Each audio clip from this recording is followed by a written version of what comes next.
So do we think? Are we thinking that things to get crazy after the election or no? Not for me. I don't know what it's going to look like for the masses of people. They may allow themselves to get into a frenzy, but I mean, I'm a part of this world, but I ain't of this world. Well, you could be not of this world, but if you're in this world, you can get caught in the crossfire. I don't think I will. I don't think I'll be a collateral damage in all of this. Do you say this because you think you'll stay out the way? Are you saying this because you don't think things will get that bad? You have people who I mean, like, and these may be extremists, man, but you have people who think that things could get so crazy that they could be on the brink of like a civil or racial war. Like you have many people, not just your everyday people, right? You have your quote unquote educated people, right? Because those are the people who are their opinions are respected a lot more. If you have those letters after your name, or if you got rapper or musician attached to your name, all of that means nothing. All of that means nothing, but we know how it's portrayed. Dollar in your pocket, that's what affords you the privilege.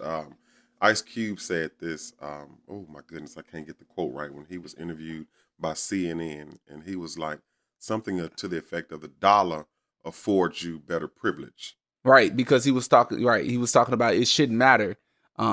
Because again, like, oh my goodness, we're gonna digress so much, man. Because we could talk about a lot of that. The contract. What is it called? The contract to Black America. It's a high split. Which one? The platinum deal we talking about? No. Ice Cube's thing that he put together.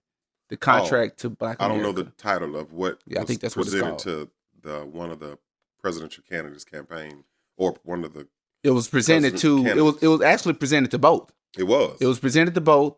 But only one responded.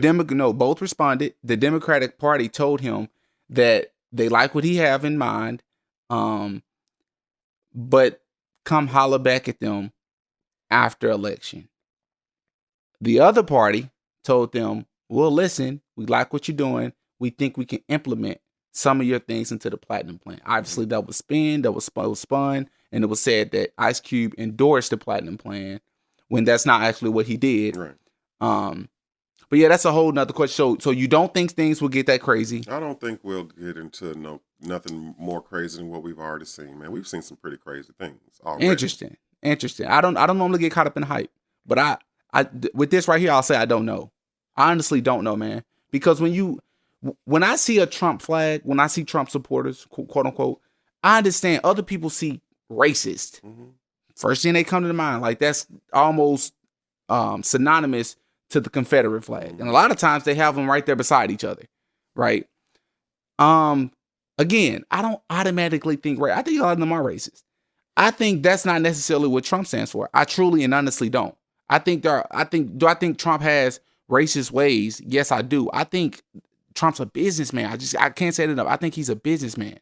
But I think his followers, and I think J. Cole said it so well in one of his verses. He said Trump taking advantage of poor white folks, and a lot of them don't even understand it, because a lot of them are racist, and they think because of the narrative that's being pushed within the media, right, that he's for us, and this is a lot of times he's against you, man. Like he's probably more and we kind of touched on this earlier. I think Trump kind of is more of a promoter for people, for rich so-called black people who don't look anything like poor white people. I think he's for them, rich so-called black people, than he are for poor so-called white people. But I don't think a lot of them understands that. That's my take. That's my opinion. So when you say that things could potentially get crazy after election, I do believe that there's some truth to that. No, I don't think it's going to get no worse or no better after the election. That was my position on it. It's going to remain the same. That's my opinion. Stand back and stand by. That's not what I'm saying. But it's not what I'm saying at all. That's what Trump said. Those are the words of what does that mean? Why do you say that in a debate? I have to say that. What sense does that make? The president is not the most eloquent speaker. I have to say that. Stand back and stand by? He's not the most eloquent speaker. The leader of the free world. We all witnessed it. He was stop, stand back and stand by. I was like, okay, doesn't mean much to me because it won't affect me. He's like, stand back, stand by. Yeah, I mean, the guy's a bumbling just a bumblefuck of words to use artistry. He cannot articulate pretty well.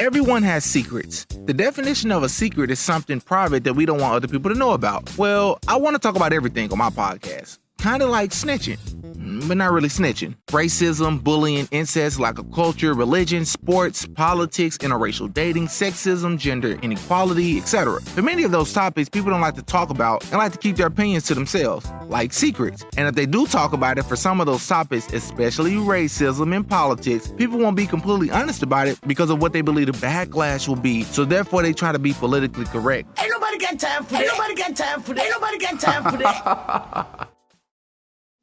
So for this episode, I am sitting down with an individual whom I met in the last 2 years. I think I've met him in the last 2 years. And every time I talk to him, it's not hard to tell when somebody's intelligent, but you could be intelligent and not know certain topics. But I mean, every time I talk to this guy, he's well informed in an array of different areas. And it's always intriguing to me. The conversations are always very productive. I could say his name myself, but I'm going to mess it up. So I'm going to have him to say his name for me. Well, first off, I want to say thank you for inviting me to the show. Yep. The name is Akrab, al-khatib, Hassan El Bey. And some of those names are just attributes. Like, for instance, al-khatib is one that was just ascribed to me. People say I'm a teacher, so that is pretty much what that word is. It derives from the Amharic or Arabic dialect for teacher. And of course, El Bey is just a noble title that us people or Moors, people that look like you, melanated people all around the world, those are noble titles that we were stripped of for a long time ago. So now we're getting that understanding, that knowledge back. So if somebody wanted to call, so for the podcast sake, and I was to put, would you like it if I put your entire name? Would you like for me to put, what do you like to be called? Everybody call me Hassan for the most part. That's easy. Okay. But if it's okay with you, I'm going to put like the description or whatever. Yeah, you can put it, if you want to put it all in there, get all 15, 14, 19 words an hour. I mean, letters in there. Bet. Elections in 3 days or three days, election day? November 4th. Is third? Third. Tuesday. The first Tuesday every 4 years. Ain't that the rule?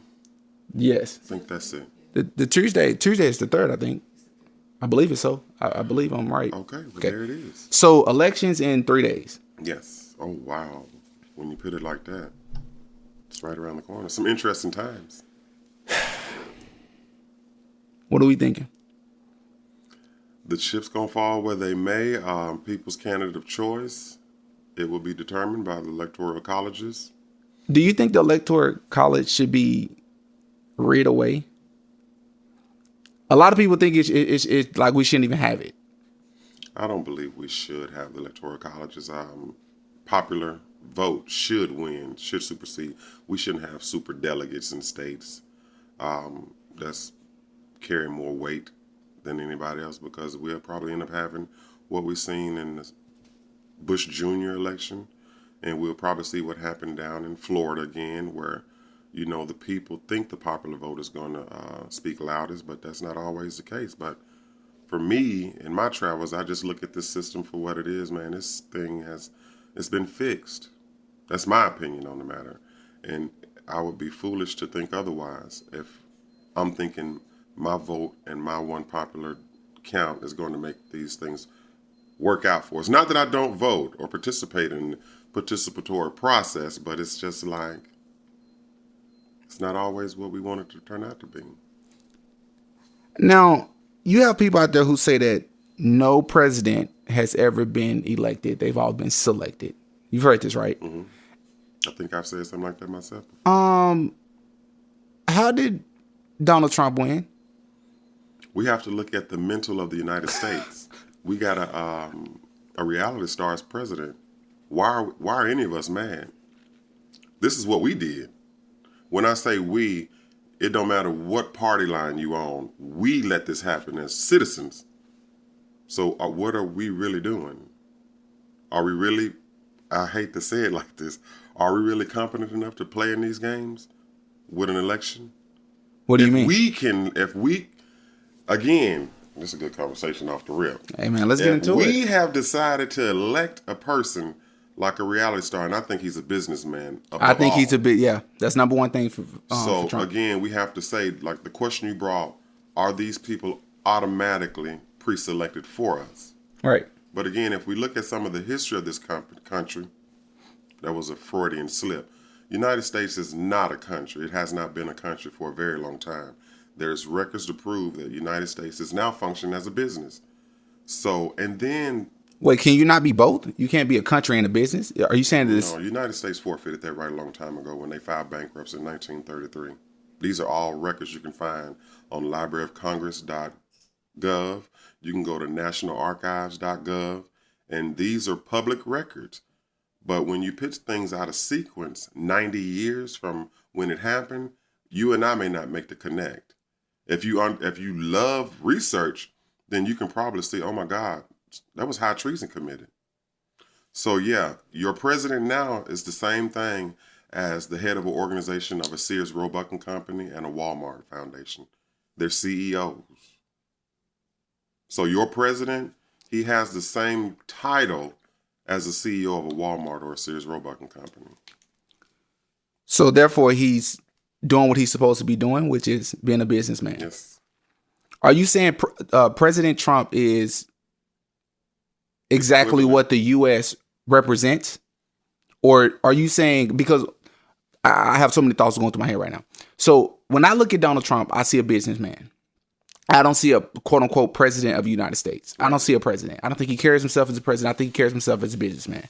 I think it's about the numbers for him. I think it's about what makes most sense for him and for his brand. Right. I disagree on that. You say that this country isn't a country, it's a corporation? Corporation.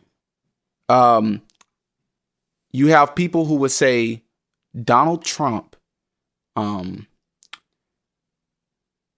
is an example of what America has always been from the perspective of, because obviously we've heard this racist, fascist, bigot, we've heard all these terms about when it comes to Donald Trump. But for me, when I look at Donald Trump, I see an opportunist. But people say, no, Donald Trump he's just open about it. He's open about what he believes in, what he's going to promote, such as racism. And they say, well, America has always been about that. So now we have a president that's just showing us, and he's just open about it. Instead of people being, what's the term? Covert with the way they carry themselves. But Donald Trump isn't, he's shooting it to you straight. And for me, when I look at Donald Trump, I don't see, I gotta be careful. The first thing, I'll put it this way. The first thing that comes to my head, Hassan, isn't a racist. I agree. I just see, but man, if I say this, the backlash. Don't worry about the backlash. Just say what if I say, whoa, when I say backlash, I don't mean backlash on the podcast. Like I'm built for this. Right. I say, I'm thinking about, like, I go to the Clinton School of Public Service. I attend Bill Clinton School. Yet, right, that's a conversation for another day. And whatever you have to say, I'm more than likely with you. What I'm thinking about is my classmates, because I got, like, shout out to Tim Campbell. He's going to be on the podcast here pretty soon. Tim is strong, Black Lives Matter, protesting. He's running the movement. It's literally called the movement. And I'm just thinking about what some people I respect would think when they heard me say the first thing I think of when I think of Donald Trump isn't racist. As a matter of fact, it's probably not even the second or third thing I think of when I think of Trump. I don't think he's a staunch racist as the United States the masses of us make him out to be. Because if he was what the masses are shouting, then if I'm a staunch racist, you wouldn't find me in a photo op with nobody that does not look like me. Facts. Speaking of. So I think, and I have to use this term, one of the teachers or person that I've listened to over the years is the Honorable Minister Louis Farrakhan. And what he says in some of his lectures is Donald Trump represents white civility. And it's peeling back those natures of racism. It's not that he's racist. It's just that they have somebody in office that they can relate to on whatever level. But again, that doesn't make me a racist just because I hang out with, these type of extremes or extremists, right? Or the alt-right or whatever they call themselves. I'm in the midst of it. That don't make me a part of it, You can put a cat, and we have some amazing men and women that have left us some beautiful philosophies.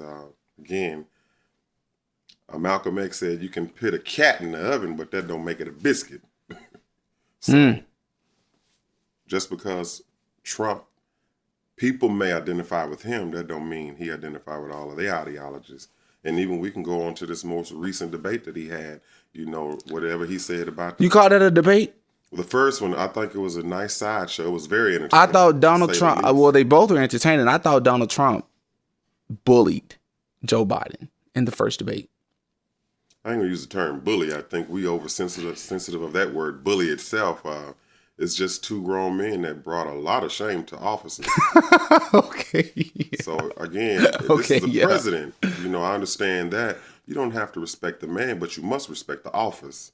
So that's what I always surrender to, the office that the person holds, because you can either bring it to a higher height or you can bring it down to the gutter. And that's what we've seen in those debates. The second one, I didn't even attempt to try and watch it. The vice presidential debate, I didn't watch it at all because, again, a lot of this stuff is already preordained, man, in my opinion. So you can see what you can foreshadow what things going to be like. For me, but I want to agree with you. And prior to these last few years, I probably would have been more so where you are. Here's my problem, and this is another reason I was excited to speak with you because I respect you and you bring interesting perspectives and information. Again, if this was the case 4 years ago, a lot of people would say if this was the case, Donald Trump wouldn't be in office.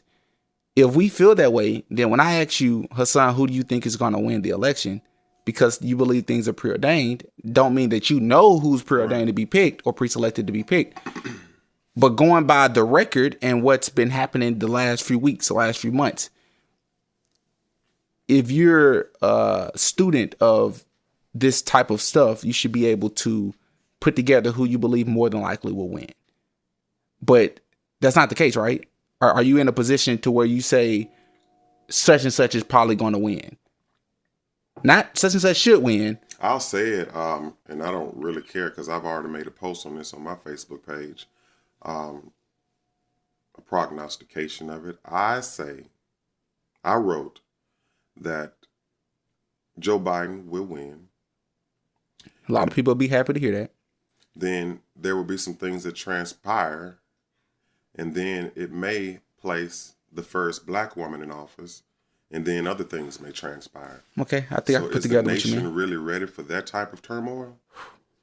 Exactly. But the answer is no. I don't think we are. We have, but this is a country that we have placed so much racism and bigotry in this administration. But Tamir Rice, I call that child my baby. He was 13. He could have been my child. He was killed under the Obama administration. We can go back to when I was aware of the color of my skin in 1991. I was 11 years old. I just turned 40 last night. where Rodney King was beat down. I think that may have been the Clinton administration, if I'm not mistaken. I think it was coming out of the was Bush around that time. senior administration, going into the Clinton administration. So racism is nothing new. That ain't something I like to tote around all the time. That's a fact that I'm much aware of in this country. That doesn't make me a staunch racist, or, we have to get along with everybody that's around us. We're all a member of this world. So I like to put myself, I'm a microcosm and a macrocosm. How do I fit into all of this? So yeah, some people just may not be good for you to be around. That makes me think about the whole thing of segregation. Was that a good thing for us? Desegregation, was that a good thing for us? I look at nature, and that'll stream into the next portion of the conversation of religion. For me, that is true religion, studying your history, studying your nature. You don't see a red ant making a nest with a black ant, do you?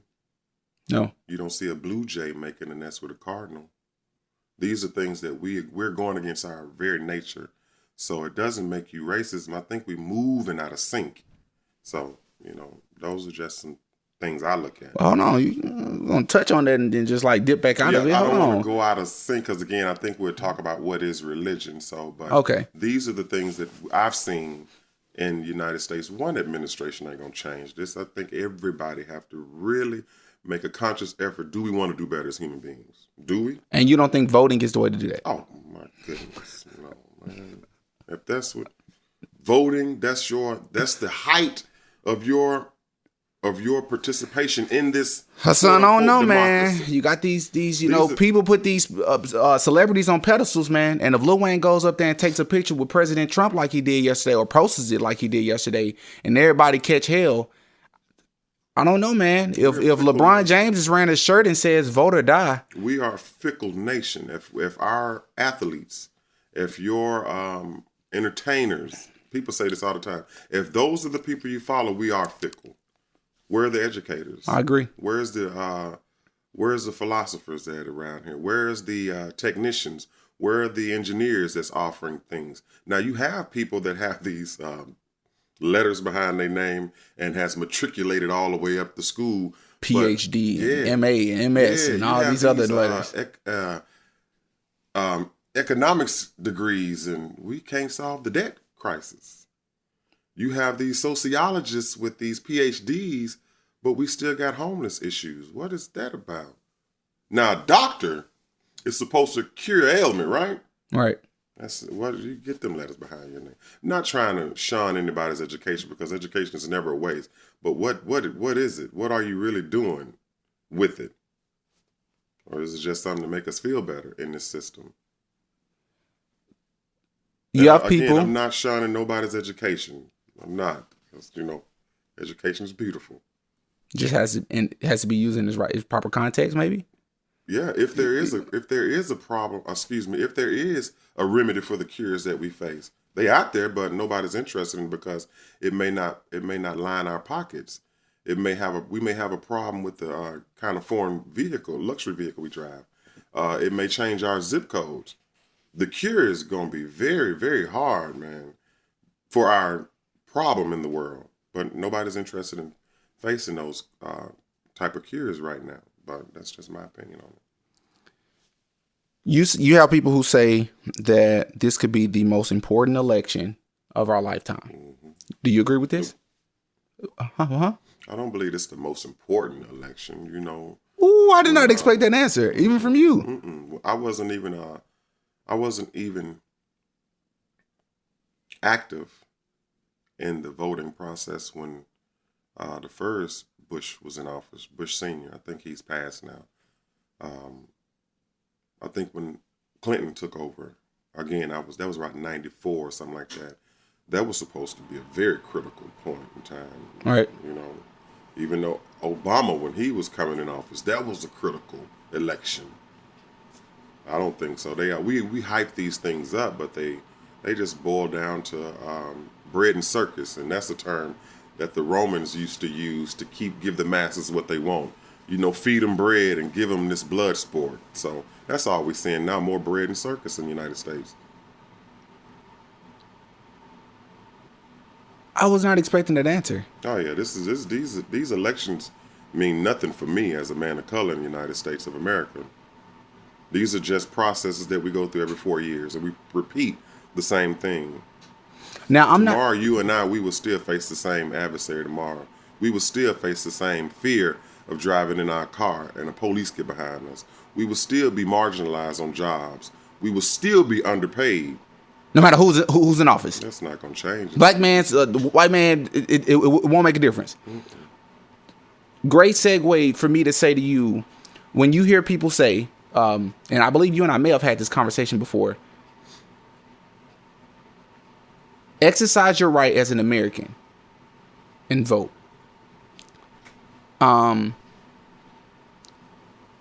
You should not have an opinion if you have not voted.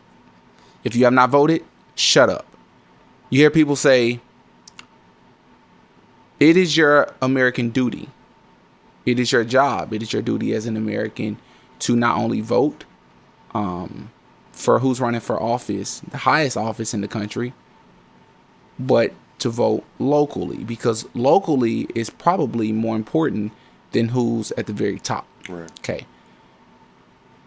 What do you think when there's a response to those people? The response of, okay, from a so-called black man saying to these people who's telling them this, I'm an American. And if you said that to Timmy, who's a Caucasian 20-year-old middle-class young male, then maybe it resonates with him a little bit more. But when you're looking at me, when you're telling me to vote for a system that's not going to do anything and someone could argue has never really done anything for people who look like me, then that exercise your right to vote or die doesn't really apply to me, because voting is or should be like anything else. If I give you my vote, I should be getting something. No. You shouldn't be promising me that you're going to be giving me something. You're not going to give me this politically correct gibberish to get my vote. You're not going to take pictures with celebrities that look like me to hype me up. You're going to actually give me something. I gave you my vote. What do I get in return? That's not selfish. It's a fair exchange. You have people who say vote because your ancestors died. My ancestors died, but they didn't die for me to vote. Okay. They died more than likely because a racist white person killed them. That's the truth of the matter. That's the beautiful truth of it right there. I don't think that is the worst one I hear. And it's a common one, Hassan. Yes, like it's very, very popular. People died for the right to vote. You have to understand this is a system that was hesitant on giving you the right to vote when they voted this in the Constitution through the amendments. So I think our local elections are critical, and this is right time for so-called people of color to change the dynamics and the demographics of these elected positions. But for me, as a Moor in America, I don't think... Real quick, I don't mean to interrupt you. Yes. For those who don't understand, break down what Moor means. Moors are all the melanated people on the planet. That was the last lawful title that we were called, Moors. They put it in your movies. We don't understand the context of what they're saying. But this United States government, they are very much so aware of Moors.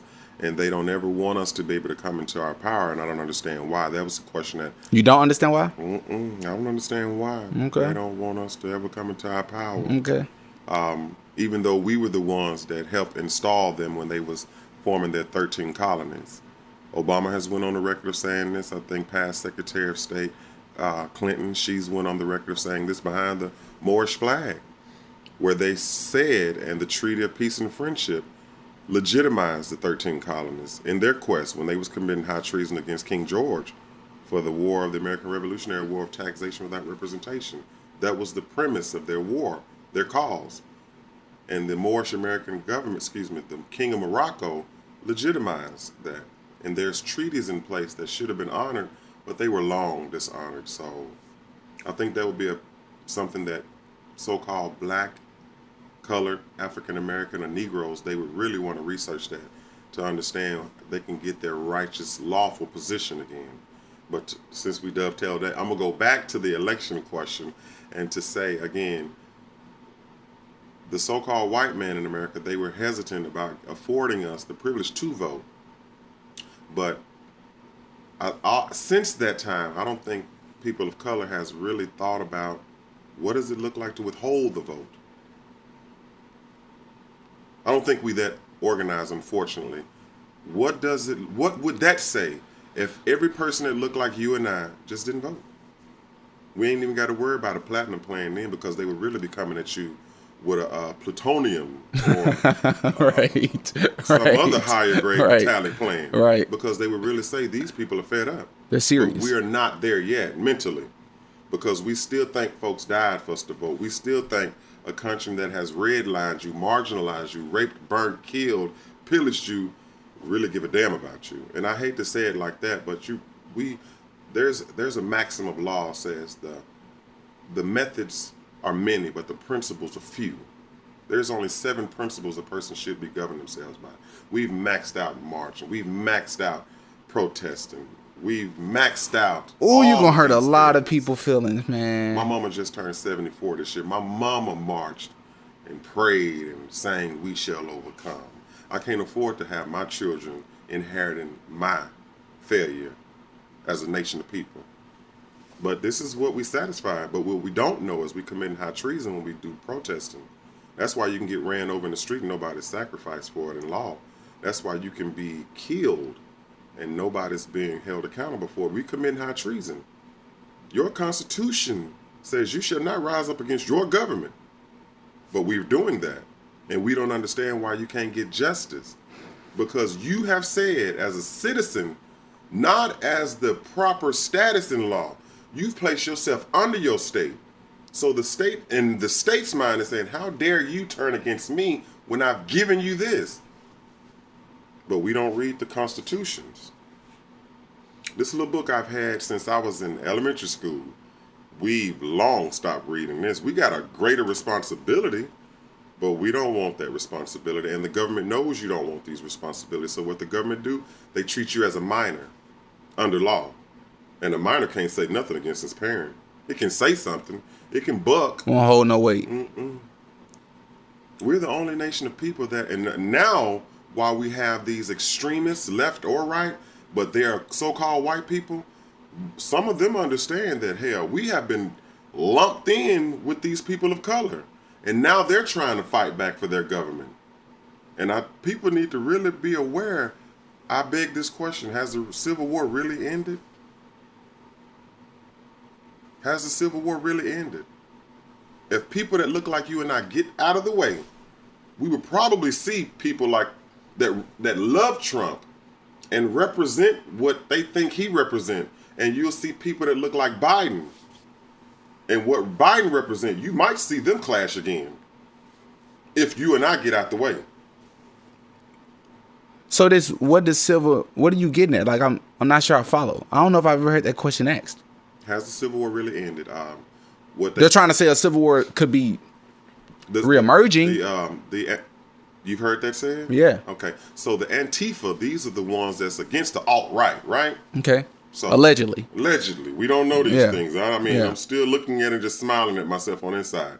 So if you got the Antifa over here and you got the alt-right over here, these folks still mad about what? But I seen a video clip. It has nothing to do with a so-called black man in America, if we get out the way, because I believe the fight may still be is who can control these people. Who can control these people of color? Is it going to be the Antifa or the alt-right?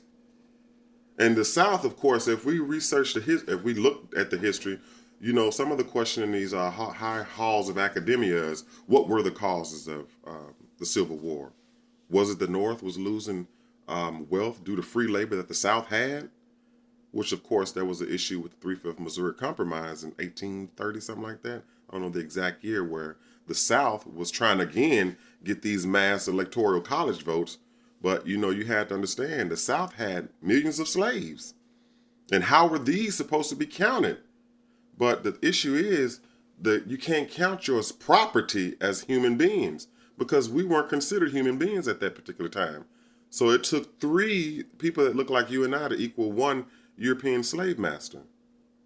So that was the process of the electoral colleges being worked in at that time. So again, was the free labor of the South, was that one of the triggers for the Civil War? The North had lost all of this industry and free labor. The South was getting rich off cotton and people that look like you and I. Could that be reemerging? I don't know. These are questions I ask myself. So, and it visualizes itself in these elections. See, they'll pander for you and I to vote, but after they've achieved that by getting our vote, what do we get? What do you get? Because tomorrow we're going to be seeing another video footage of a man being killed, maybe crying for his mama again. We may see another teenage boy that's doing something you and I did, playing with a little pop gun, and may get killed. We may lose another woman that's in her car. God forbid that happen. What this country is doing, they are violating all the rules of engagement. In war, you don't mess with the women and children. United States have killed women and children of ours, and we ain't doing nothing but praying and marching and asking for them to give us free. What I'm gonna start to say, amazing movie. I believe the people of color, and this may not be popular, but I believe we are mentally sick and dead if we allow our women and children to be killed and nothing's happening but we peacefully protesting. That's unnatural. I don't promote violence, but in natural law, you can kick a dog in the corner for so long and he'll even bite back.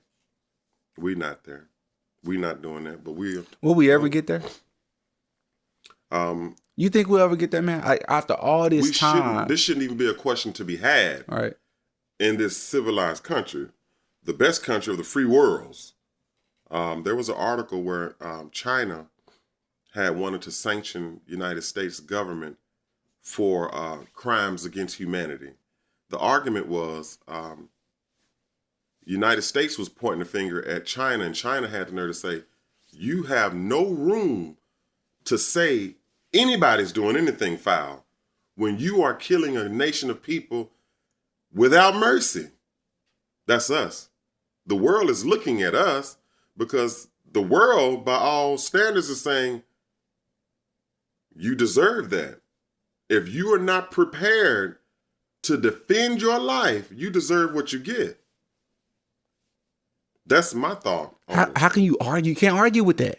You can't argue with that sentiment because essentially regardless of what religion you are, was you're spiritual, no matter where you grew up or how you, at the end of the day, you still got to protect yourself. And you can pray and you can march. Order of law, self-preservation. We're not prepared to preserve nothing.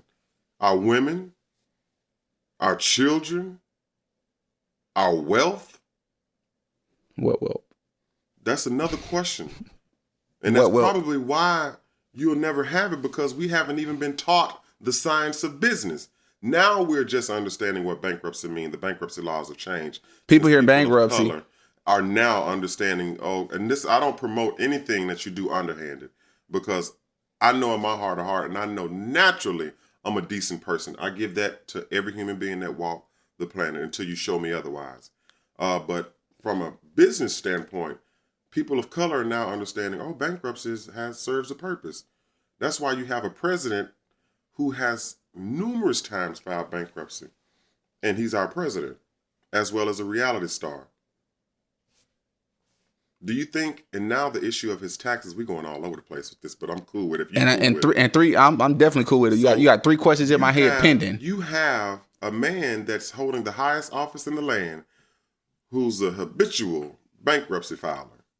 And you have a man that now is under scrutiny and currently, apparently, has an open IRS case against him for tax evasion. Excuse me, I'm not going to use that word, tax avoidance, because in law, those are two beautiful. Are we talking about the $750 story that came out? Yeah, that's beautiful. Is there truth to this?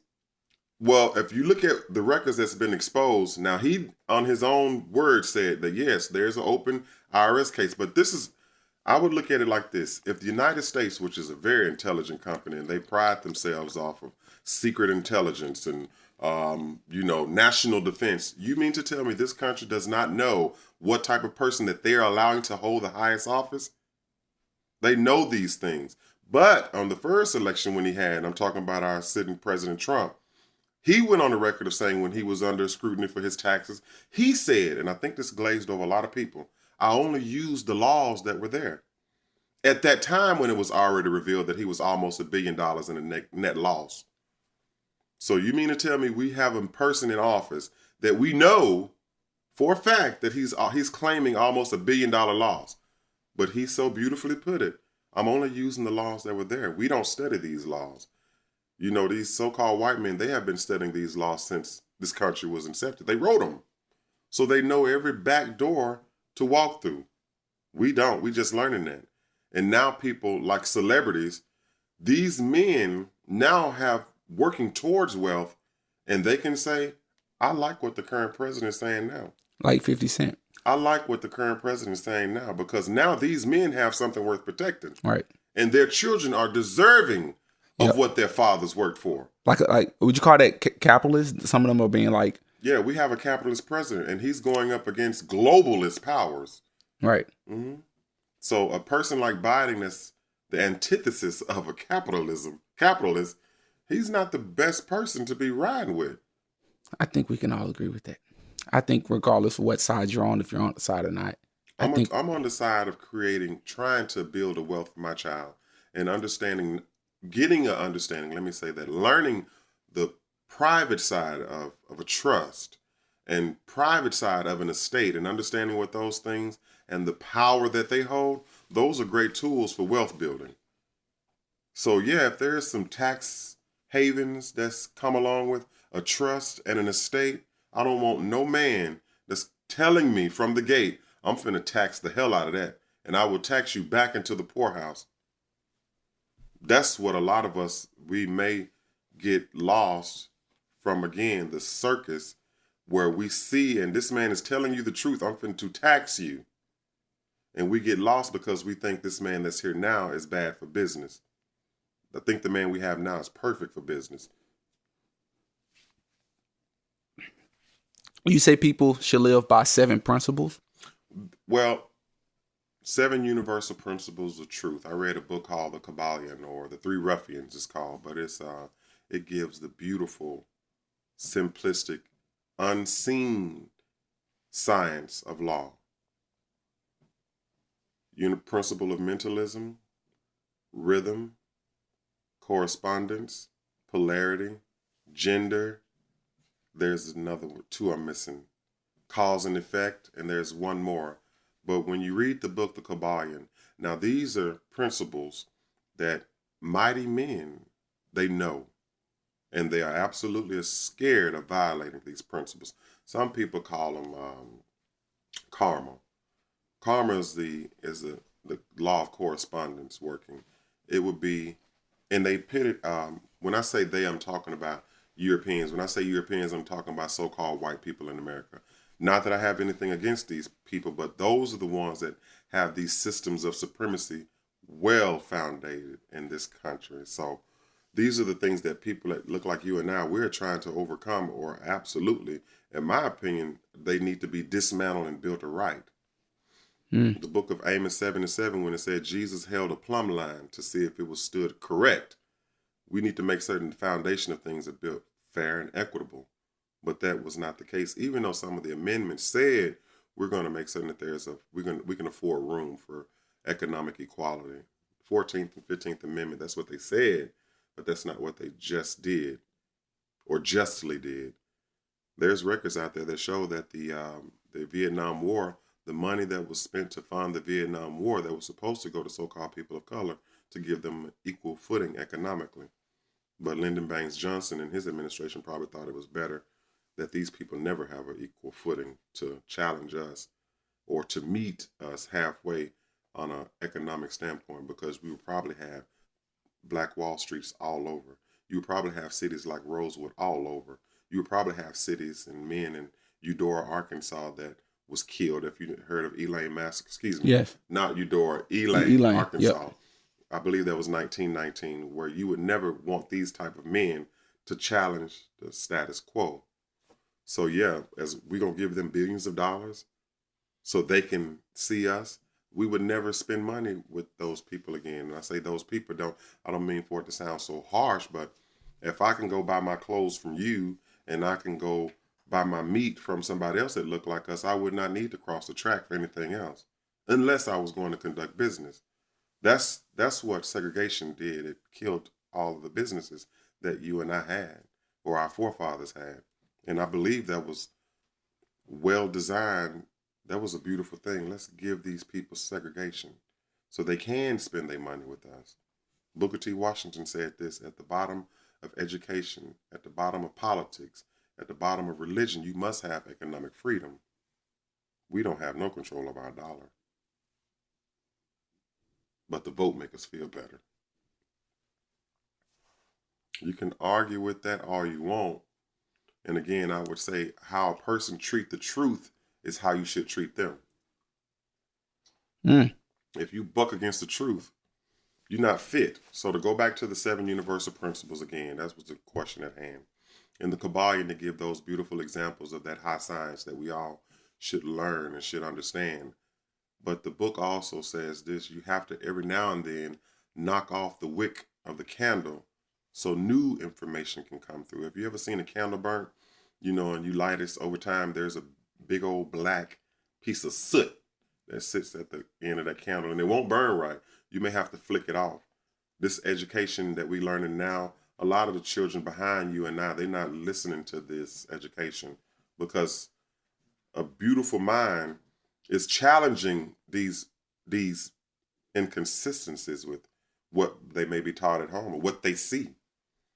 But now some of the books are showing that there is no such thing as slaves. They were all now indentured servants. That's a horrible, misfortunate truth that you're teaching. And again, these high-minded men or men of power, they understand these 7 universal principles. You do a just man wrong, then that statue of Lady Justice with the blindfold, she's usually holding a scale and a sword. And the only thing she can determine truth by is with her ears. And she's balancing out what she's hearing, and she's going to render justice with this sword. So the sword is called Damocles' sword. Damocles was in Greek philosophy. You can research that. But if she hears something that's not right, that sword will drop, supposedly. And it will drop on the just or the unjust. So that's what symbolism is very strong in the United States. They love symbolism. They've built their whole world around symbolism. We just don't know what those symbolisms mean. But when you come into that occult knowledge, and occult does not mean anything crazy, just mean hidden or secret. So right. When you come into that occult knowledge and you really look at Lady Justice again, then that may make sense. And that judge or magistrate who's dressed in all black, who represents death, and he's the theft of 2 things, either your time or your money, he's scared of that sword just dropping, and it will land on you. You remind me of, you ready for this? I am. She ready for this. She curious as all get out. You said you heard Tyler Perry. A lot of people say that. You want to make a guess on just, no? That was my only guess. If you had me to guess at that time. Dr. Umar Johnson. Okay. You know him. I've seen the brother before. You know him? Dr. Umar Johnson, he's the one that's recently said that we should all conserve the money that we spend for grits. He said a lot of things. He said a lot of things. He said a lot of things. I think he's saying too much. Oh. And I just say this in all respect for Umar. I respect him as a scholar. I respect him for his ambition for what he's wanting to do with erecting schools for young boys and girls of color or so-called color. Those are admirable ambitions, but I think he's said a lot. And I think he should probably seek the counsel of elders in the community before he start talking again. Interesting. You've listened to him a bit? Mm-hmm. I've listened to some of the things he's said. I think he's a brilliant brother. But the same thing that the spotlight can easily turn into an interrogation lamp. So now with his ambitions for what he wants and some of the videos that's been released, it's probably not a good look for him. What videos are we talking about? I think, again, the management of the funds or the proceeds that he has received for the school. So some of the video footages that he may have had doesn't promote what your ideas are. And that's all I can say about that, because, again, I don't want to come on here and lambaste anybody that looks like you and I. Well, peace to you. I want you to hear this, Happy to have and I want your graduate advisor to the NAACP chapter. I want your take on something. Now, if you would have had Bing Crosby, they would have given. Let's see. Most controversial, and that is Okay, that all did- white people are. The 11 laws of white supremacy. The 11 laws of white supremacy. The 11 laws of white supremacy. Are the most important. Rule number 1, and I guess it's the rule that most people find most controversial, and that is that all white people are racist. And when you say that all white people are racist, a lot of black people look at you crazy. A lot of white people look at you crazy. But I like to explain exactly what I mean by that. Racism is a group system that is created and implemented by an entire group. Everybody participates. Facts. And that system is designed to disadvantage all members of another group. All of them are affected by racism. In other words, whether you're Oprah Winfrey, Tyler Perry, Jay-Z, Bob Johnson, Al Sharpton, Jesse Jackson, Minister Farrakhan, racism affects all black people, irregardless of education, status, class, or wealth. Well, if it impacts all black people, regardless of who they are, then it must also benefit all white people, regardless of who they are. And so white people will argue that I'm not a racist. My ancestors didn't own slaves. I've never done anything to black people. So, okay, although I would probably debate the authenticity of that claim, but let's assume it's true for the sake of conversation. You are not guilty of committing any crime against black people, but you are nonetheless guilty of omission, which means you didn't commit a crime, but you did not stop none either. In other words, you may not have participated in police genocide, but you turn a blind eye to it. You may not be miseducating black children, but you will turn a blind eye to it.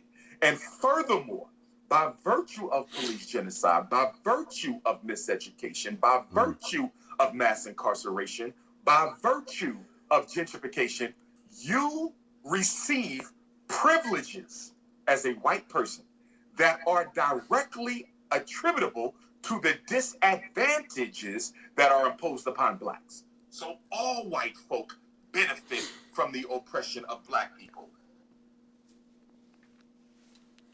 So again, when he says things like that, that's why I have to respect him, because you're now using your platform to absolutely speak truth to power. Power is the system of supremacy that we're now facing, where people may not say that my people didn't own slaves. You can say, I didn't contribute to these things, but you're not denying or rejecting being a benefactor of those things. You don't have to work now, because the system that your forefathers have already built, you can just walk through and gather these things. Whereas the people that look like myself, we're still suffering from that, unspoken. But again, he tapped on and said the one thing: education. I'm a strong proponent of right knowledge. Dr. Francis. Is that not subjective? What does it mean, right knowledge? Right knowledge is truth. There's no other version to truth. But you have people who say nothing's absolute. So you say truth, what's considered true? For me, truth is what I can see and what I can touch. Okay. That's truth. The tangible thing. Yeah, Okay. I don't want to get into this whole mental masturbation of these abstract, absolute things and that. Not to discredit what you're saying, but Chris James and I kind of got into that, and it turned into a rabbit hole. That's right. And I'm not trying to do that. As a man who lived this and see this, it's easy for me to identify systems of supremacy. Now we got a lot of gamers. I hate to say this, but I have to say this because it was funny. Nicolette and I was riding down the road. A beautiful young Caucasian woman was sitting on the side of the road with a help me sign, give me some money sign. And you know what, Nicolette and I had the same thought of saying, this is just us. I'm going to let you into our private thoughts here. That is a waste of white skin. If a young white woman, let me not get too loud in the mic, if a young white woman, very capable, don't have to work, you going to hold a sign and say, help me, give me something. D.L. Hughley said something similar to this. He said, if you are so-called white and poor, and I believe he said this in 2018, then you have wasted, he didn't say white skin, he said your white privilege. And there's a reason why I just played this clip. So this is a very interesting spot for me because like many things, even when I hear like the Nick Cannon, man, we just keep digressing. The Nick Cannon and Professor Griff conversation. Did you hear about that controversy? I did. Did you hear about this? All right. So Professor Griff have been saying these things for many, many years back in Public Enemy days. That's something that's supposed to benefit me. Like the information is supposed to uplift me and tell me about how our people are the Aboriginal people, which I do believe, and how black people this and white people this.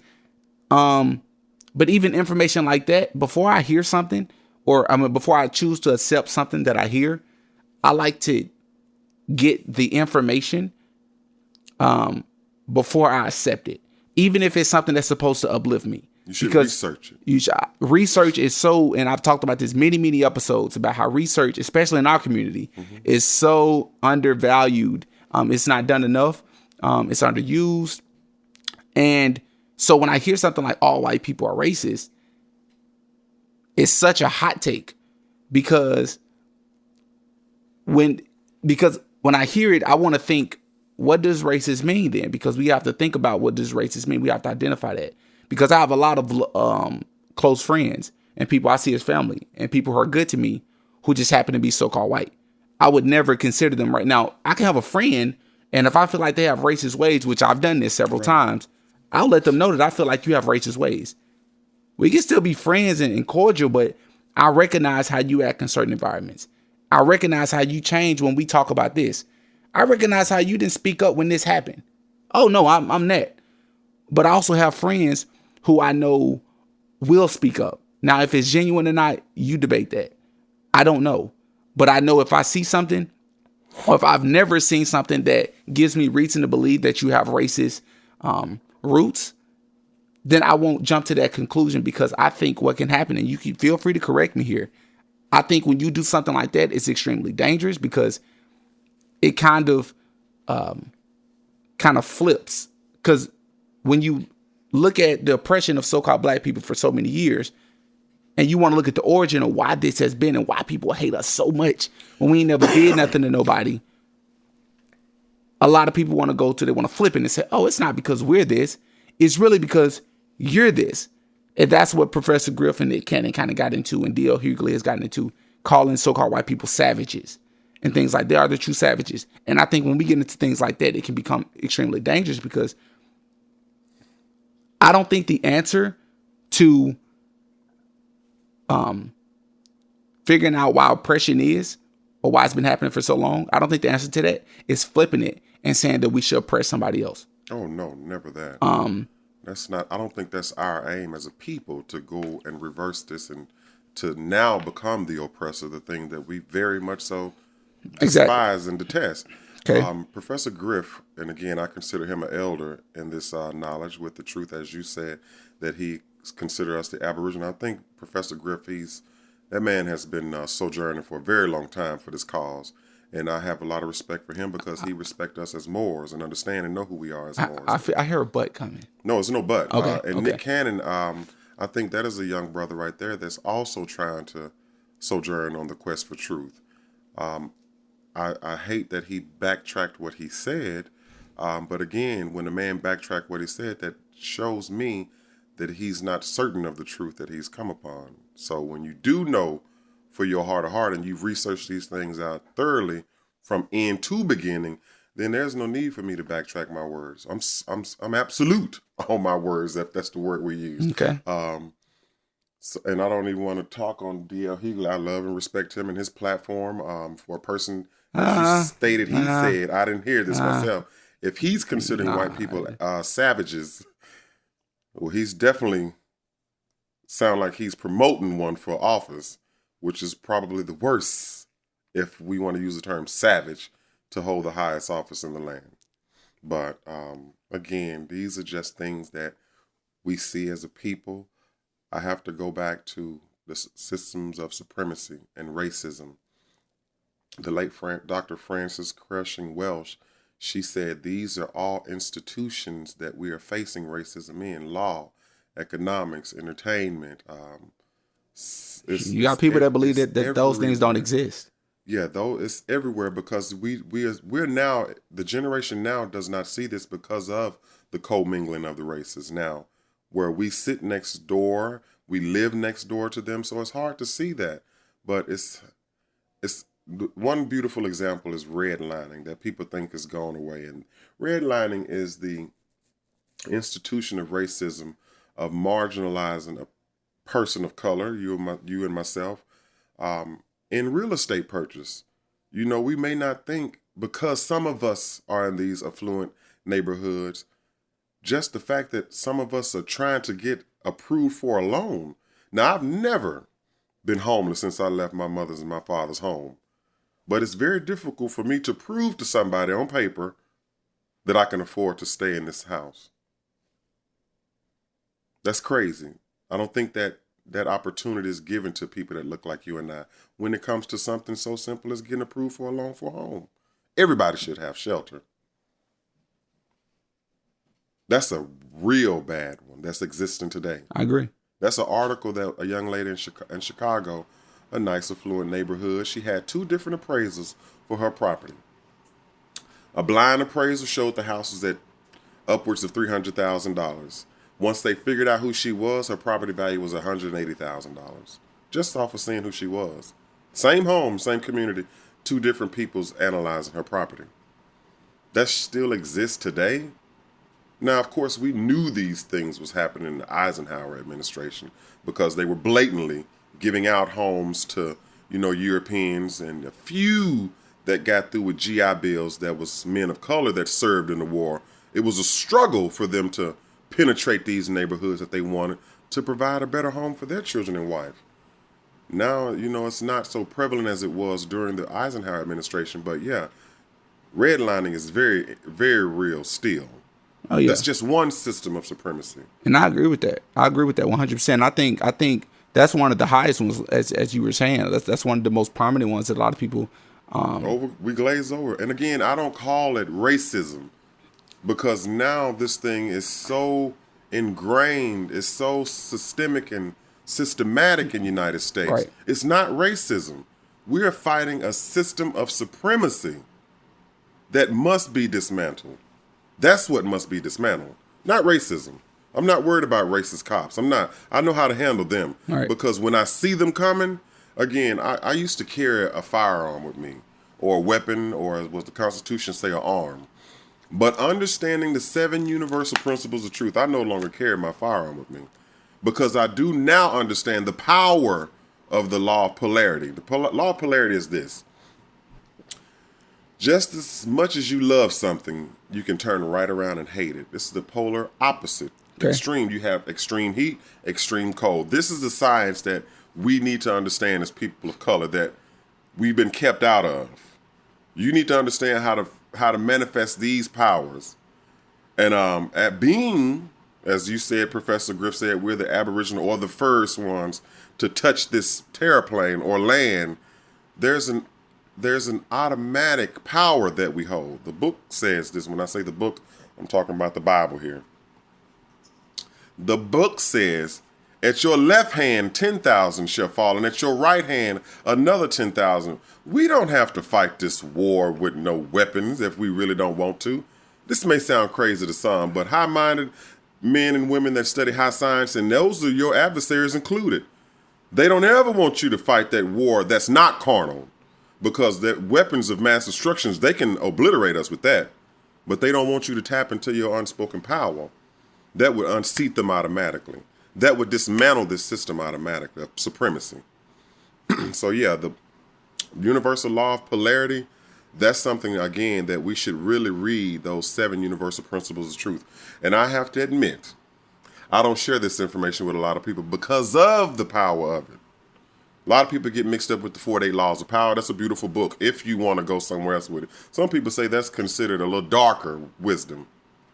You have people like I've heard that. Aleister Crowley. He was one of the people that practiced the dark arts of magic. And again, this is nothing I'm pulling out the woodwork. You have legislation that says that the United States government respect the magical arts of people. I don't have the House resolution now, but these are all things that you can Google. These are all things that you can research on the Library of Congress. They know your history. They know my history. We don't. We don't know our true, deep, beautiful truth of history. Not no version of it. All right. Not no other derivative of it. That's why education has always been a proponent that's been auctioned off, if you will. When I was younger, I used to watch AETN, now the PBS public broadcasting station. But at the end of every broadcast, they used to make this announcement. This program was brought to you by such and such foundation. This program was brought to you by such and such foundation. Do you know that people would pay millions of dollars to say, I want to control the education? So if I can control the education through system of supremacy, I can tell them a lie and they'll think it's the truth. That's what has to go away. Not racism. I can handle racism. I need your system of supremacy of miseducating me. That has to go away. And the rest is negotiable. I'm with you. That has to go away.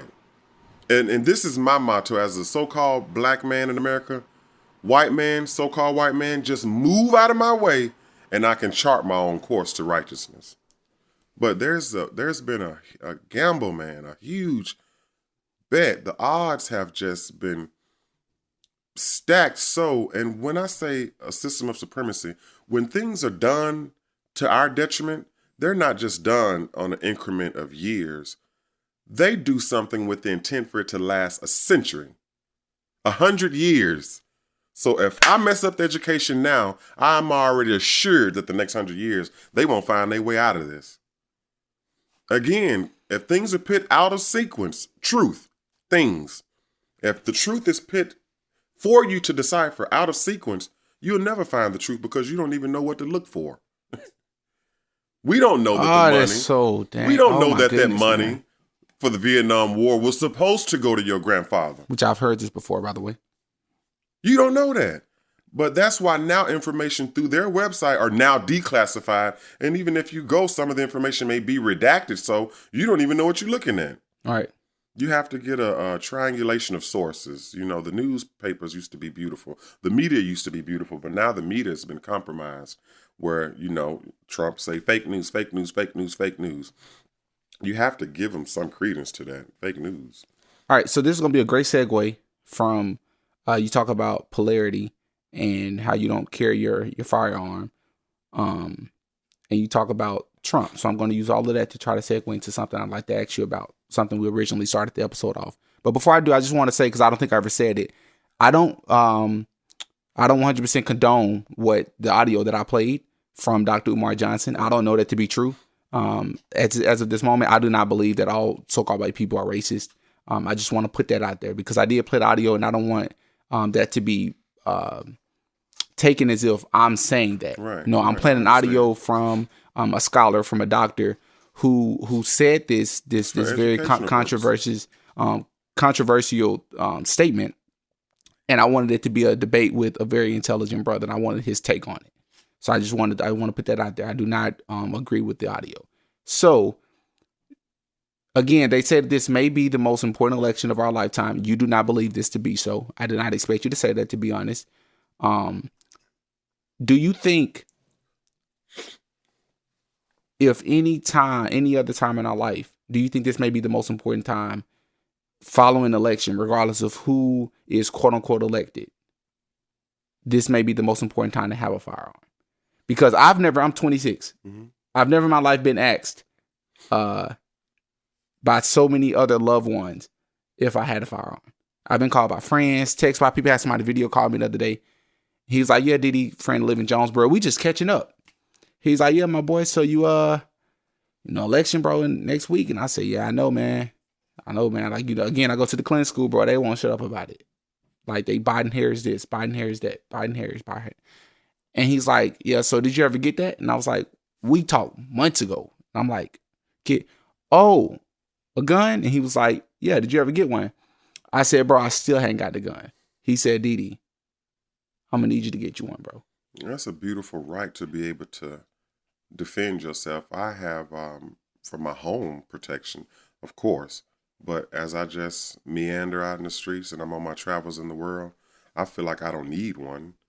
Even if I encounter these so-called law enforcement officers, I don't need one because, again, I'm respecting them, even though I understand the so-called police officer, I consider them security guards in my mind. A lot of people consider they're nothing more than security guards in my mind because they are protecting their municipalities, their corporations.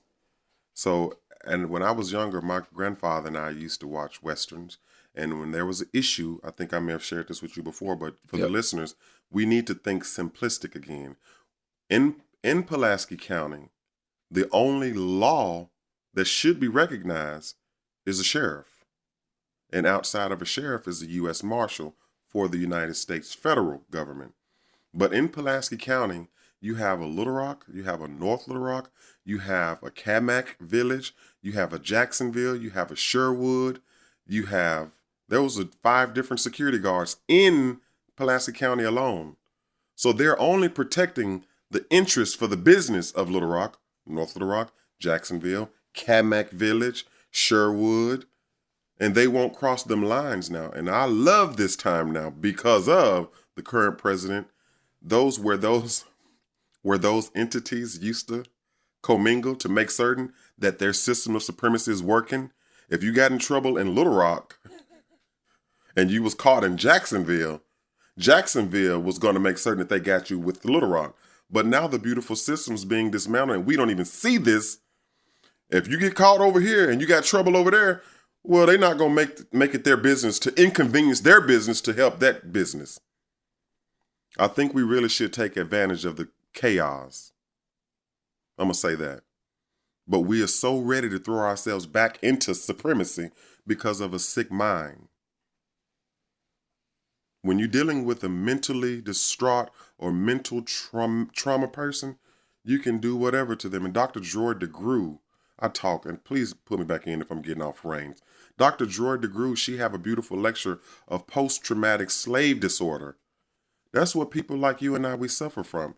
If you don't have your righteous mind. A lot of the voters that's gung-ho on voting, they don't have a righteous mind. They have a mind. Wait, say it again. All the what? All the voters, they don't have a righteous mind. And I'm not saying this to downcast anybody.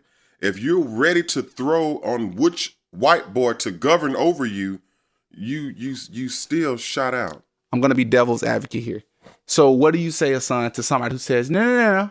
It ain't about voting for another white man to be over me. It's about voting for the lesser of two evils. Wait, I'm not done. Okay. It's about my favorite one, getting on a path towards where we should be. Trump is going to take us away from that.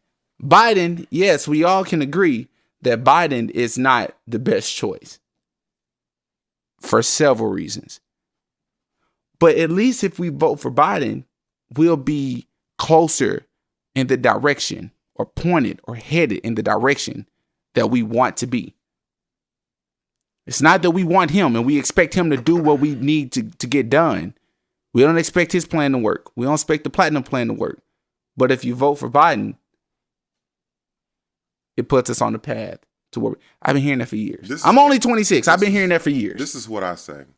So I have to look at the tenure of Biden on Capitol Hill and all of his acolytes. 47 years. I have to look at the tenure of Congressman Schumer.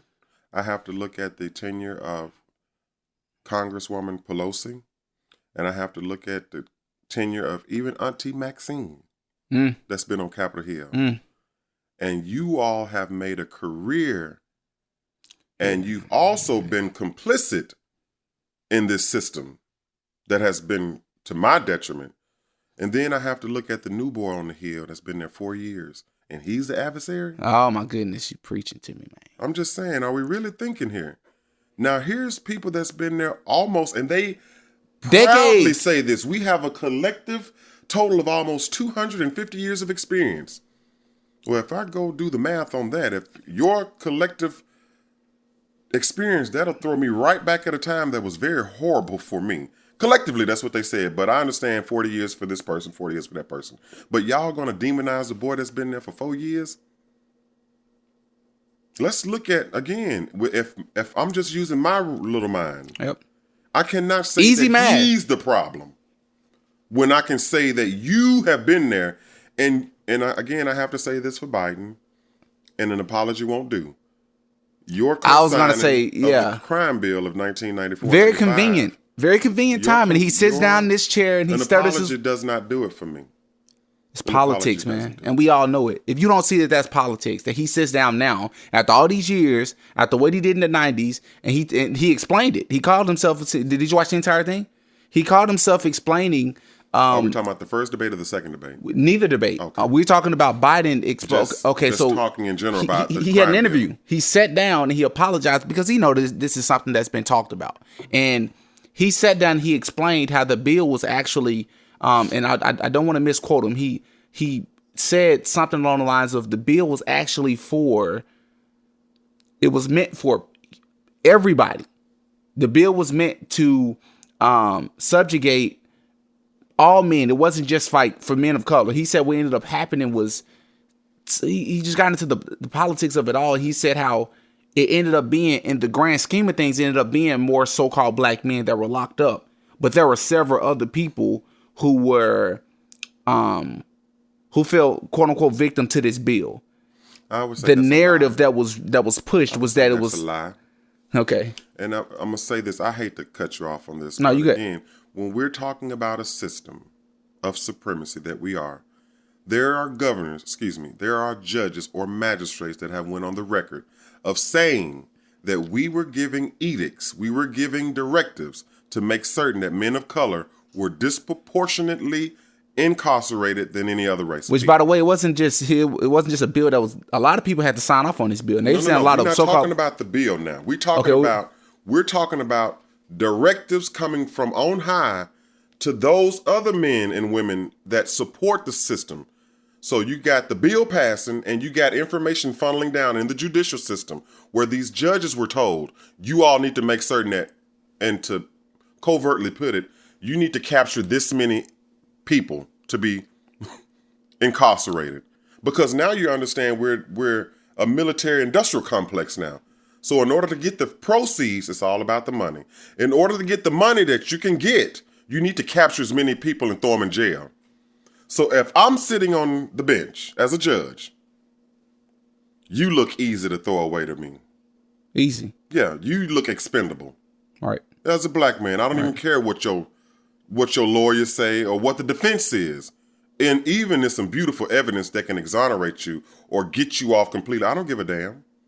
I just need you to make certain you're out of society. Next, another one, you're out of society. These are directives that these people that sit on the bench have. Some of them are beautiful enough in their heart, or the law of correspondence or the universal laws have touched them, and now they feel guilty. And they say, come out oh and say yeah, this. we disproportionately, we racked them up and threw them away. That's the system of supremacy. So now you have the bill, you have the men and women that sit on the bench, and now they're funneling information in the 90s where it was like, corral everybody in that neighborhood or the ghetto. Don't even worry about coming out here where houses are being burned or, it's funny, but it's not. So you have, and you can research the story, nice affluent neighborhood in Little Rock. A European man or a white man, he burns up his house for insurance fraud, an attempt to try and kill his wife. Wait, so you gotta slow down here. That was a lot. Yeah, it was. But this, hold on. There was It was proven. Yes. Before we continue with this, because you say he burned it down, allegedly, or this is proven that he burned it down. Okay. And it was later found out that it was insurance fraud. But there was no issue of him being thrown away in society, that is a heinous thing. Because in your heart of heart, your intent ain't no good. Your intent is to cheat and kill some people that you love for the gain of money. Was he unsuccessful in the? Yeah, it was found out in the Arkansas Democrat Gazette. You can Google the I'm story. saying his wife. Like his wife wasn't killed or anything like that. Okay. The whole thing was just foiled. Wow. But it's funny to see the disproportionate. You would expect that person to get put away for a very long time. It's a given, but it's not a given. Not a given. It makes 6 months probation.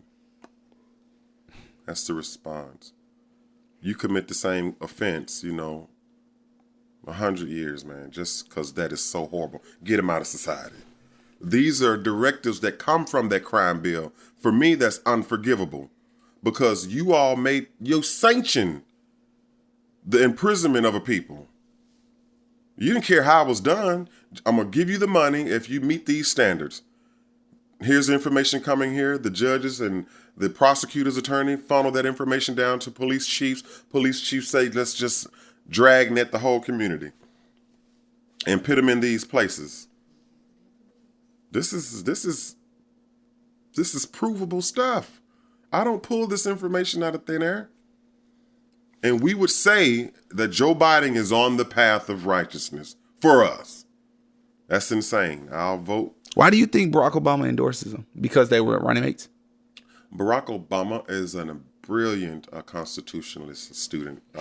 Man, there's a big but coming. I cannot say nothing against the brother. Right or wrong or indifferent.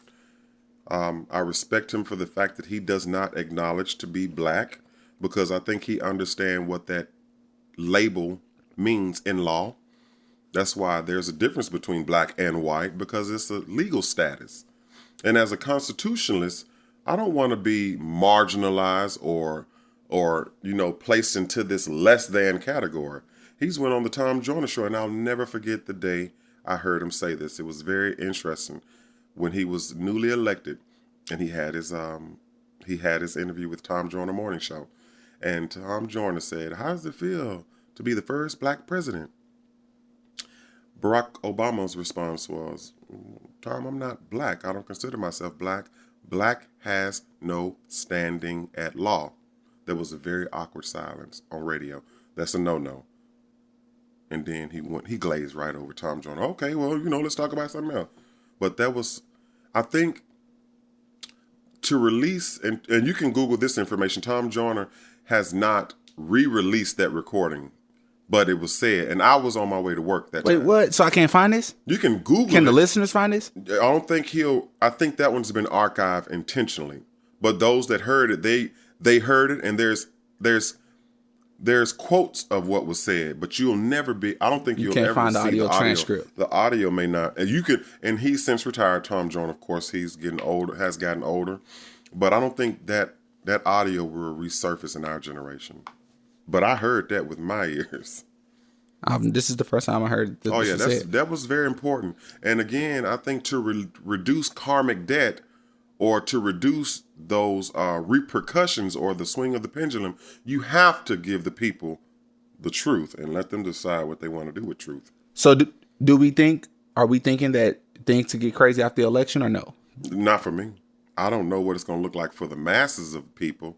They may allow themselves to get into a frenzy, but I mean, I'm a part of this world, but I ain't of this world. Well, you could be not of this world, but if you're in this world, you can get caught in the crossfire. I don't think I will. I don't think I'll be a collateral damage in all of this. Do you say this because you think you'll stay out the way? Are you saying this because you don't think things will get that bad? You have people who I mean, like, and these may be extremists, man, but you have people who think that things could get so crazy that they could be on the brink of like a civil or racial war. Like you have many, many people, not just your everyday people, right? You have your quote unquote educated people, right? Because those are the people who are, their opinions are respected a lot more. If you have those letters after your name, or if you got rapper or musician attached to your name. All of that means nothing. All of that means nothing, but we know how it's portrayed. The dollar right? in your pocket, that's what affords you the privilege. Ice Cube said this, oh my goodness, I can't get the quote right, when he was interviewed by CNN, and he was like, something to the effect of the dollar affords you better privilege. Right, because he was talking about it shouldn't matter. Because again, like, oh my goodness, we're going to digress so much, man. Because we could talk about a lot of that, the contract what is it called? The contract to Black America. It's a high split. Which one? The platinum deal we talking about? No. Ice Cube's thing that he put together. The contract to Black America. I don't know the title of what. Yeah, I think that's what it's called. Presented to one of the presidential candidates' campaign, or one of the. It was presented to. It was actually presented to both. It was. It was presented to both. But only one responded. Both responded. The Democratic Party told him that they like what he have in mind, but come holler back at them after election. The other party told them, well, listen, we like what you're doing. We think we can implement some of your things into the platinum plan. Obviously, that was spun, and it was said that Ice Cube endorsed the platinum plan when that's not actually what he did. Right. But yeah, that's a whole nother question. So you don't think things will get that crazy? I don't think we'll get into nothing more crazy than what we've already seen, man. We've seen some pretty crazy things already. Interesting. I don't normally get caught up in hype, but I with this right here, I'll say I don't know. I honestly don't know, man. Because when I see a Trump flag, when I see Trump supporters, quote unquote, I understand other people see racist. Mm-hmm. First thing they come to mind, like that's almost synonymous to the Confederate flag. And a lot of times they have them right there beside each other, right? Again, I don't automatically think I think a lot of them are racist. I think that's not necessarily what Trump stands for. I truly and honestly don't. Do I think Trump has racist ways? Yes, I do. I think Trump's a businessman. I can't say it enough. I think he's a businessman. But I think his followers, and I think J. Cole said it so well in one of his verses. He said Trump taking advantage of poor white folks, and a lot of them don't even understand it, because a lot of them are racist, and they think because of the narrative that's being pushed within the media, right, that he's for us, and this is a lot of times he's against you, man. Like he's probably more, and we kind of touched on this earlier. I think Trump kind of is more of a promoter for people, for rich so-called black people who don't look anything like poor white people. I think he's for them, rich so-called black people, than he are for poor so-called white people. But I don't think a lot of them understands that. That's my take. That's my opinion. So when you say that things could potentially get crazy after election, I do believe that there's some truth to that. No, I don't think it's going to get no worse or no better after the election. That was my position on it. It's going to remain the same. That's my opinion. Stand back and stand by. That's not what I'm saying. But it's not what I'm saying at all. That's what Trump said. Those are the words of what does that mean? Why do you say that in a debate? I have to say that. What sense does that make? The president is not the most eloquent speaker. I have to say that. Stand back and stand by? He's not the most eloquent speaker. The leader of the free world. We all witnessed it. He was stop, stand back and stand by. I was like, okay, doesn't mean much to me because it won't affect me. He's like, stand back, stand by. Yeah, I mean, the guy's a bumbling, just a bumblefuck of words to use artist. He cannot articulate pretty well. I'm not judging him on his skills speaker. As an orator. I like his business savvy. Yeah, I think a lot of people like his business savvy. This is all dollars and cents. I'm trying to get to that point where I can create dollars and cents or something greater for my family. That's what I aspire to. Everything else, man, is whimsical nonsense to me. You have these thick books over here. Yes, and we can't let these books go to waste. Okay. Again, because we talked about so much, I think one of the points we were talking about was jurisprudence. Yep. Jurisprudence is the science to read what it says in the dictionary. And this is give it to me. Let me hear it. This is the Black's Law Dictionary, 4th edition. Very, very sought after book. There's other different versions of it. And this is a book that's that thick. These are all law terms. A lot of it may be Latin, but I've never seen this book before. Yeah, I never heard of this book. That's used against you in a court of law. They tell you what you say can and will be used against you in a court of law. So I love dictionaries. The older the better, but we need to understand what jurisprudence is. And jurisprudence is the philosophy of law or the science which treats the principles of positive law and legal relations. So when we study law, which we've gotten away from so long ago, when you understand the bedrock of truth, when you come to dealing with yourself and their system of supremacy, that's what's hard for them to execute you under.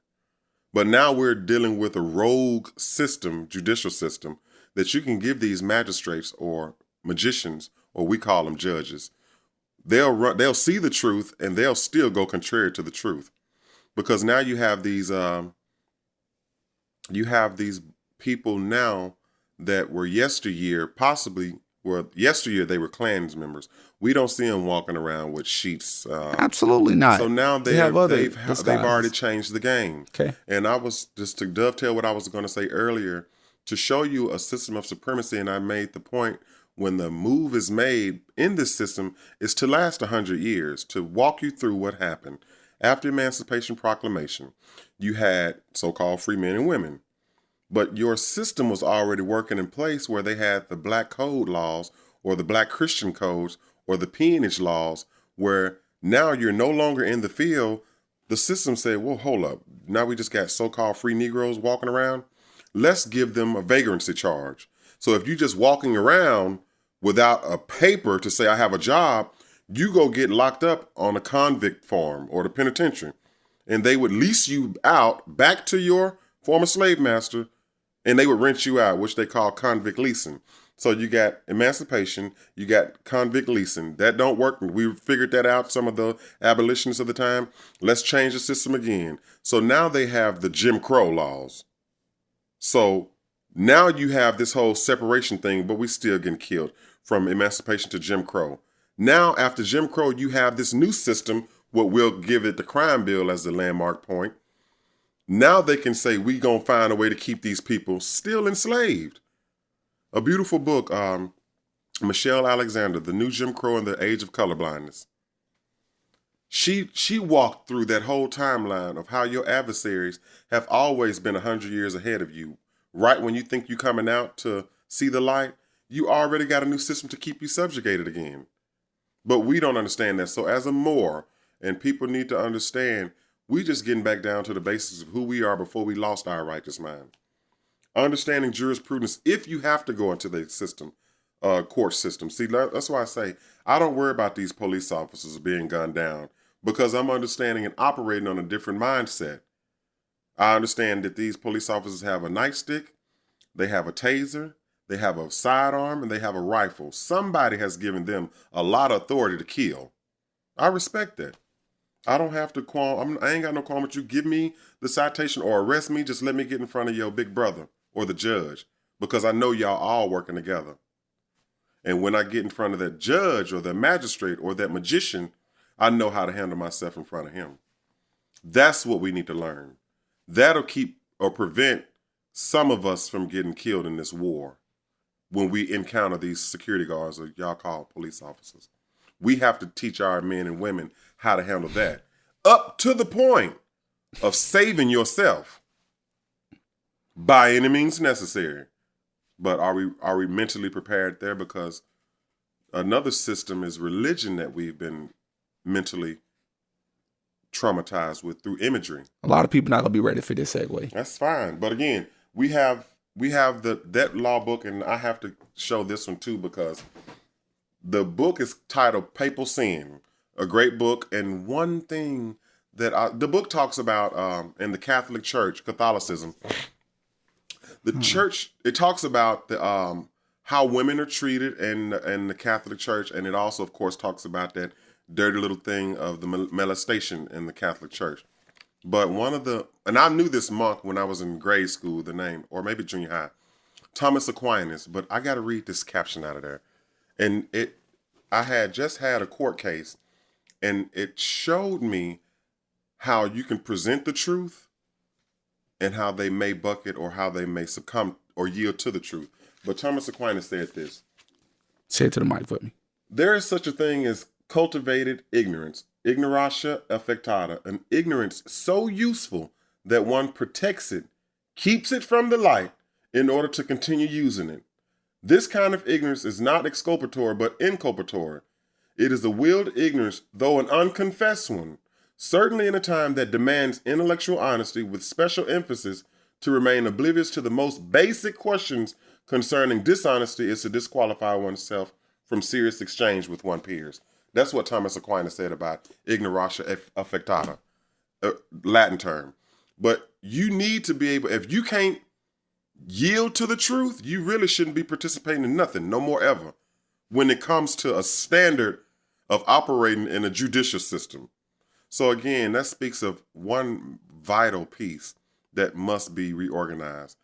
Judges in the judicial system, they really need, that's why there's a big fight over, the lady that's just been. Yeah, because you know what they're Those are saying. very good pieces of a system. They're saying she could get rid of, what is it, Roe versus Wade, and take away a lot of. Roe versus Wade ain't the issue. It's other issues. See, I have no problem. I think the Roe versus Wade, that's the abortion issue, if I'm not mistaken. Yep. Okay.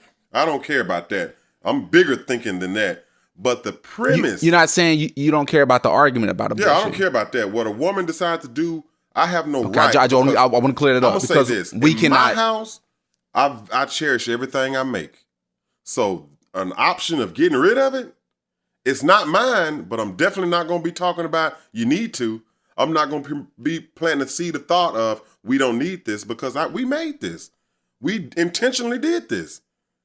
I want this. Now, of course, there may be some other issues that people would justify it being okay, but an extinguish of life is never okay with me unless it's righteous. So that's why that Supreme Court justice is very paramount, because if you have the right people in place to continue to hold up this system, because it's pretty much all conservative, right? Yeah. That don't look good for the other side. Right. It don't really matter to me, but we got those. That's on a federal level, but we have those judges and magistrates on local smaller courts that really shouldn't even be there because they're complicit with this system. It's sad when you walk into the gallery of a courtroom and the guy that's sitting on the bench, his father's there, his grandfather's there. Where's the equality in that? This is in courtrooms. Sherwood Court, to be exact. Sherwood, they have the guy sitting there and he got his father proud. And those men in that courtroom, they are amazingly brutal. They are old ones too.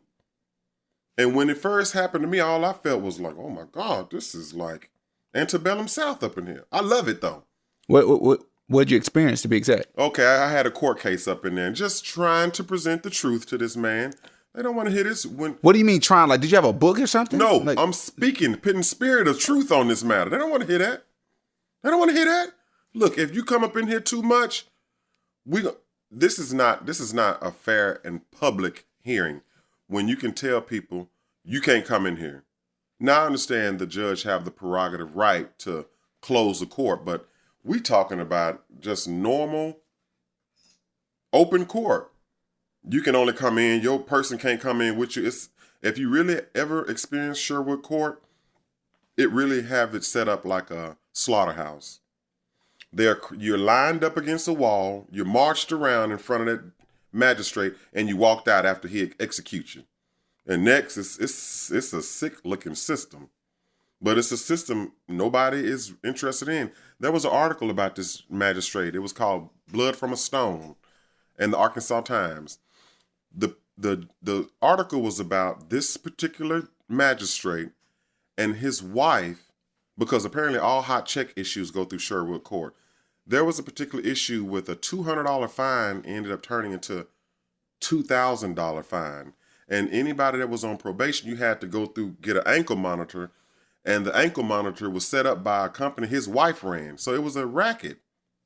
He went to court for it, and of course he was exonerated. He know people in good places. But for you to be even under scrutiny, you're supposed to be a man above reproach in this position, but you're under these allegations of possible racketeering. The whole system is racketeering. And this system is so hypocritical. You would try and form RICO laws, racketeering, incorrupt organization charges, they did that for the mobs back in the day. All right. That's why they were created. Yep. Mm-hmm. But these systems, they operate just like a mob. And this is what we're voting to be a part of. It's crazy, but You say, but in response to voting, let's do this before we segue from law into religion. ooh, okay. Instead of voting, people should do what? I suggest this. My ideas are very extreme. I love the local election and the people of color that are absolutely interested in holding his office. They deserve a shot from me. But I play with the idea, what would it look like if we all said we're not going to participate? Yep. Oh, then the people that you don't want to get in there get in. So what? Some of them getting in here now, ain't nothing changed. But what would it look like if we decided and was organized enough to say, we're not going to vote? They don't deserve it. Neither side. We've never tried that. Have you heard it? No, I haven't never tried that, but the But again- opposition to that actually that you just presented actually makes sense. It says, so it's like, now if you said, what if we don't spend our money? That's different. If we hold our money and we don't spend our money with these business, that's a different conversation about different things. But I'm just saying, if we were to not spend our money, then that speaks volumes. If we held our money and we put our money into our own businesses or created our own, that's different. But if you tell somebody not to vote, because I never tell someone not to vote, right? I just tell you to be wise about your approach when it comes to voting. I'll put it that way. But when you tell somebody not to vote and the results still end up the same. When has it served us by voting? Right. I agree with that. But not voting changes what? It's going to probably shift the focus to you where you'll be more readily be able to get what you ask for. Why would somebody try to give you what you asked for? Because the census is this now. The Little Rock mayor has went on the record of saying it's very important for your census. Every person is worth X amount of thousands of dollars. All right. It's all about the money. All right. Follow the money. That's why census is so important for these municipal cities to say how many of these people we have in our possession, because we are minors in law, believe it or not. So how much money we finna get for each minor child we have, and we finna induce them or persuade them to vote. Okay, stop voting and stop participating in all of their fashions of supremacy. For me, it's simple. Quit playing their game. We are absolutely playing their game. How would it help us? We don't know. We ain't never tried it. Remember, the methods are many. The principles are few. We need to get their attention first, I believe. Yeah. Then they maybe say, well, what happened? A damn black person voted. We need to find out what they're doing. Because we need to be in their business. Yeah. Certain things, man.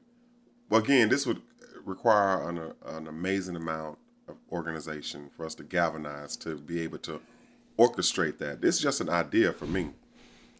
That's why I say I know we have people that will kill you or be ready to fight you for the image of a Caucasian Jesus. They're not ready for that idea of not voting and playing in their game.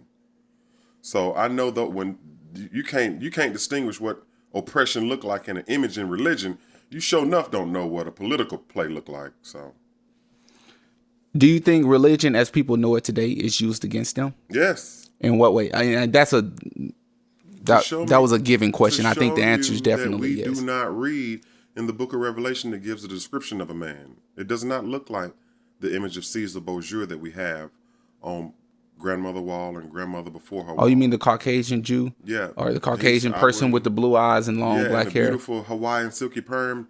That's an image of mental distraught where that is your image of what your savior looked like. He resembles a lot of what your oppressor looked like in the real world. So What a coincidence. it's hard for you to extinguish your oppressor if he looked like your savior at the same time. That was well designed, and that was from the Catholic Church organized in the order of Christendom, not Christianity, in 1300s by the Catholic Church. That was designed. That was a very well thought out plan. Again, they do things to last 100 years. Here we are. That was 1300. We're into the year of our Lord 2020. Right. Hassan, I think what we have to do is give the originators, the fathers of this system, of everything they put together, props and credit. They've done a heck of a job, man. Like the position that we're in, the oppression that we've been held under for years is... Some people say we better off. It's astounding to me, man, that so many things still have not changed. And when you talk about religion, it's like that's at the step. For me personally, that's like one of the things that's sitting at the top of the mountain, man, because you bring up religion, it's so hard because a lot of this stuff people feel like you can't see, you can't experience, you can't quote unquote know until after life. So as long as you're here, you don't want to question anything. As long as you're here, you don't want to mess up. You don't want to believe, you don't want to go against the grain. Right. Because you don't know if you're right or not until after you're dying. And a lot of us are afraid of dying. So it's like, even if you try to get someone to see the basic of, which I think a lot more people 30 years ago, 50 years ago, don't believe it as much. But you still have people out here, when they think of Jesus, when they think of the Most High, they think of this image of this white person. And then there's this back and forth of, well, Jesus was really black and Jesus was this and his skin was copper and this, that, and the third. But I want to go a little bit further, because you think of religion in a completely different sense, right? I do. So break down to the people how you see religion. Religion, for me, religion is nature. It's the wind, it's the sun, it's the moon, it's the stars, it's the blade of grass, it's the trees, it's the birds, it's you and I. Those things I can see and build upon.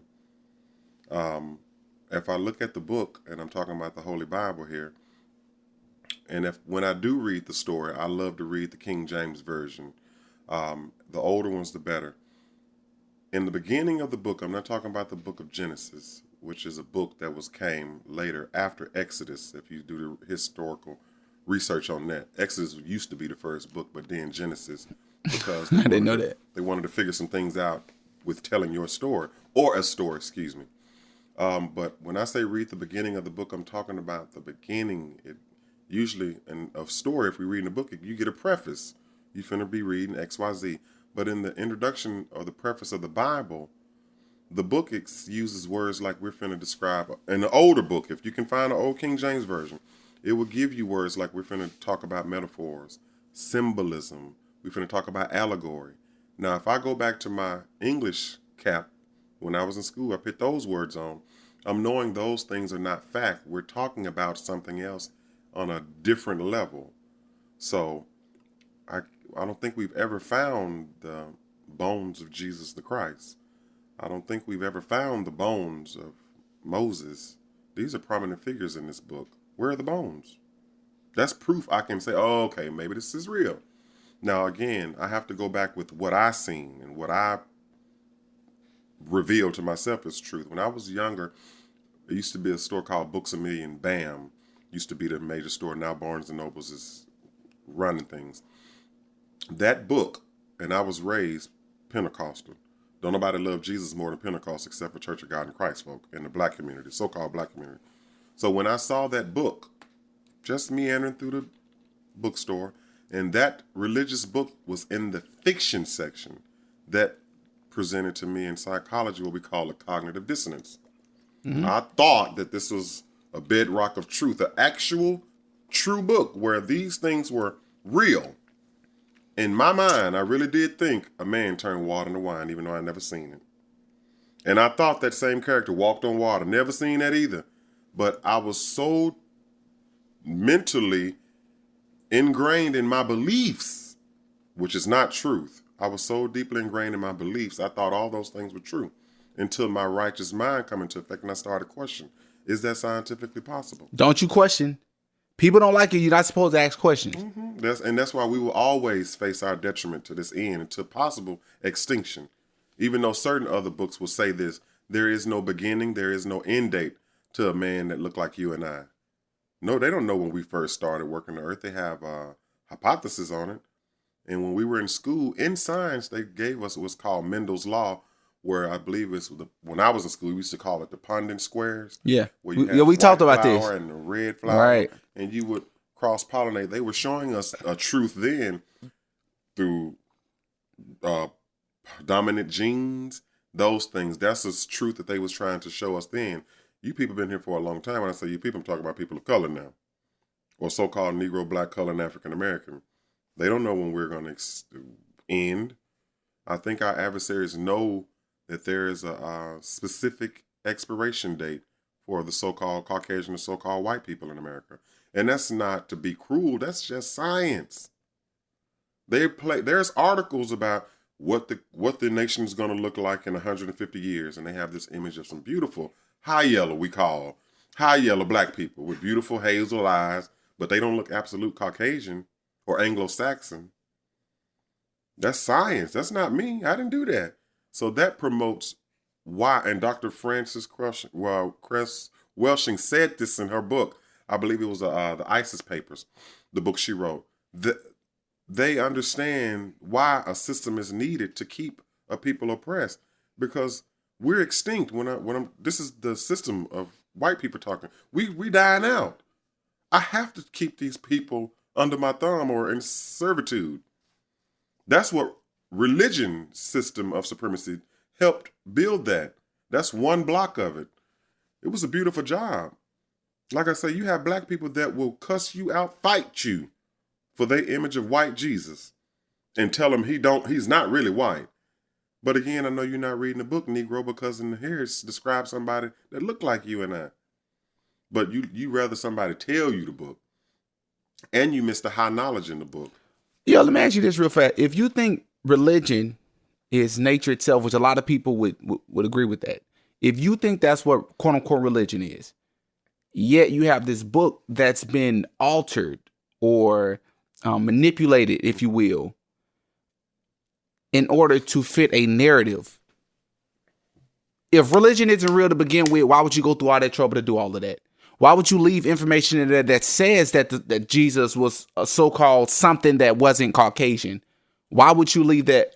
Why would you leave the information in there? Why is that information even important if religion isn't what we think religion is to begin with? The book is the King James Version is 400 years old. It just had its 400-year inception in the year 2011 when it was initially wrote 1611, King James Version.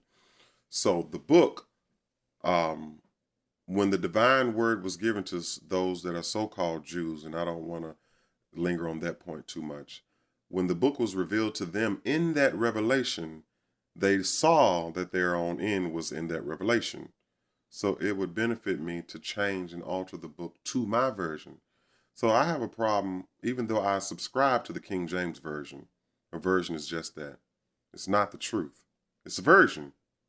So people, they feel better and comfortable, I guess, subscribing to a different version, because the book, this is just what it is. You got the T.D. Jakes version, the Juanita Bynum version. Oh, my goodness. The New Latin Translation version, the Mormon book. You have all of these versions of an absolute truth. So, of course, if I'm writing this book, I'm gonna change some of the wording in it, and I've heard scholars and theologians say it's just to make it simpler for the reader. No, give me all those thous, then, thine, shalls and shall nots, all. I like all of that Shakespearean language. Right. Because again, I like the book because it actually translates beautiful in a court of law. The Holy Bible. Right. They swear on it, then we see them. Right. I swear.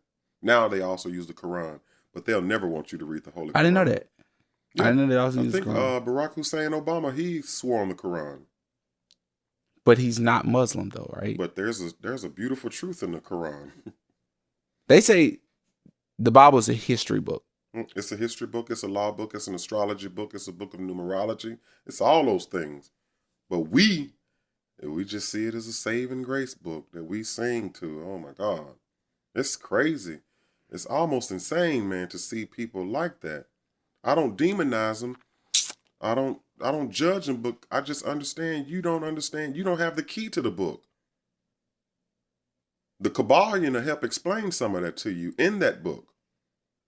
We don't understand that book. If we did, we'd understand the power of the book. And we'd understand why in 1983, under the Reagan administration, they made that book, Public Law 97-280. They legitimized that as a defense. Now, here you have in the book of Genesis, it says, now this is the Creator talking, I have given you every herb to consume as meat for your bones. At one point in time, marijuana was, oh God, say nope to dope. Reagan administration, just say no, all of that. But now you have the government, they ready to be the biggest dope dealers out there. And it's legal now. They're giving you license to do something that you have a divine right to do. Because they can capitalize off of it. Follow the money. But don't follow it too deep because you'll become a problem for the system.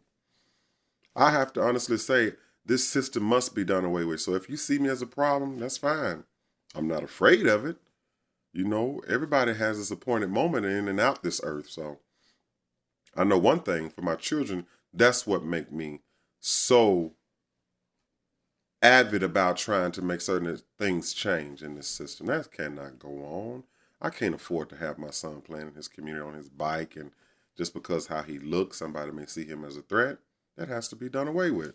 Platinum plan, contract to Black America, Biden's plan, whoever's plan. Mm-hmm. Do you think there will ever be a time in America when so-called African Americans, the descendants of slaves, will ever see reparations, regardless of what form that comes in?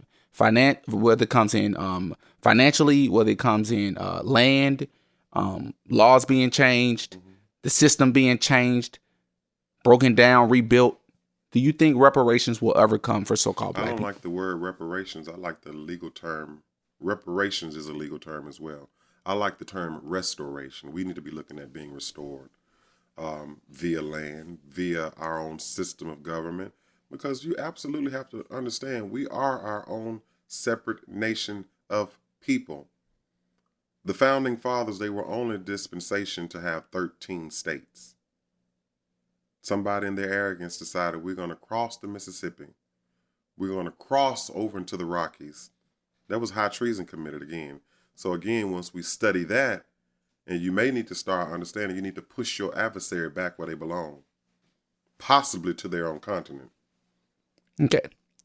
So I'm going to wrap this up, but before we wrap it up, I'm going to start off some sentences, and I want you to give me I want you to end the sentences for me. Okay, we'll go. All right. No sentence can end the same. Okay. So even if I started off the same way, you cannot end it the same. Okay. Okay. So if I was to say that pillow is, and you say that pillow is pretty, and I said, okay, that TV is big, and I come back to this pillow. This pillow is, you can't say pretty. You got to say something else. Right on. Are you with me? Okay. And of course, I got to start off with a bang. Donald Trump is a businessman. Joe Biden is a career politician. The coronavirus did scare the hell out of the masses. 2021 will bring a better future for me and my family. Donald Trump is a capitalist fighting globalist. African Americans should use their mind and wake up from their shallow grave. Racism is a part of the American society. Everyone should love themselves. Everyone should love themselves.